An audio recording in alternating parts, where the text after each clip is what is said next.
Find myself at the St. John Cemetery here in Queens, visiting the grave of, I'm telling you the story of Vito Genovese. Now, he was born in Naples, Italy. He and his family came to the U.S. in 1912 and lived in Queens, New York. Later, he moved to Lower Manhattan, kind of lived with his relatives. Vito, Mr. Genovese, started his criminal career stealing merchandise from pushcart vendors and running errands for mobsters. He later collected money from people who played illegal lotteries. One of Vito's earliest friends was Lucky Luciano, who is also buried here, and I did a video on him as well.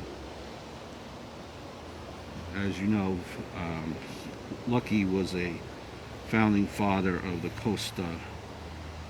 Cosa Nostra. At age 19, Genovese spent time in prison for illegal possession of a firearm.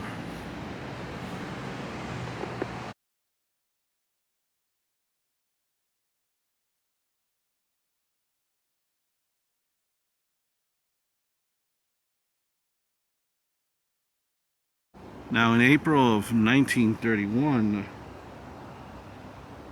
Luciano orchestrated the assassination of Joe Massiciara. Vito was one of the 4 shooters involved in the hit on his former employer. Now, I apologize if I said the name wrong, obviously. Italian is not my first language. In 1937, Genovese, he fled to Naples, Italy, to avoid the possibilities of facing a murder charge. While in Italy, he got involved with Mussolini.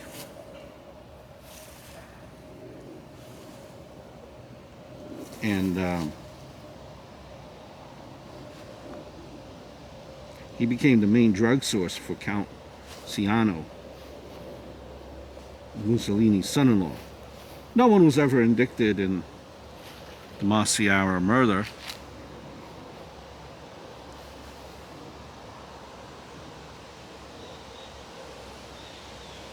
After Massiciara's murder, Maranzano reorganized all of the Sicilian and Italian gangs in New York into 5 crime families. Luciano took over Massiciara's family with Vito as his underboss. The next goal was to take over the Luciano family and become the boss of the bosses in the mafia. He arranged to have Castello assassinated, but Vincent Gigante, who was hired to do the hit, botched it, and Castello remained alive.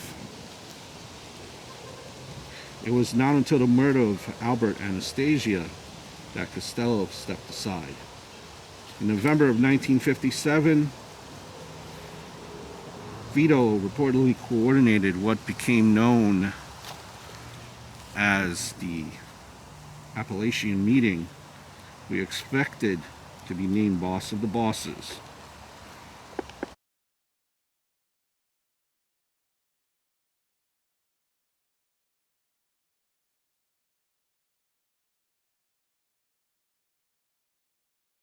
In 1959, Vito was sent to prison, where he continued to control the activities of his crime family.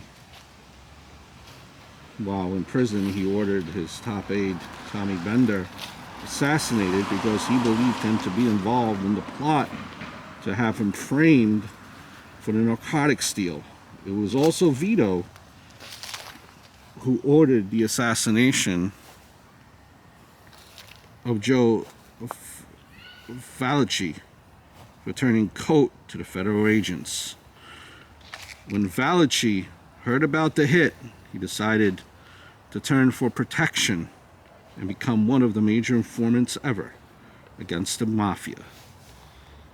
Now, Vito, Mr. Genovese, died in prison in 1969.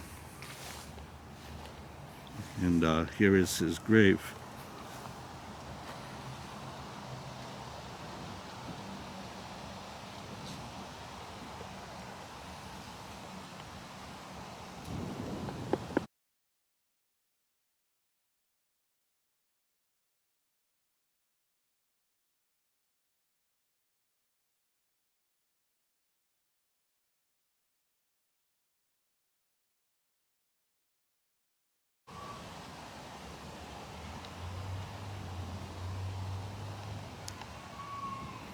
a lot of old-time gangsters, famous people are buried here. It's St. John's Cemetery. Again in Woodhaven, Queens.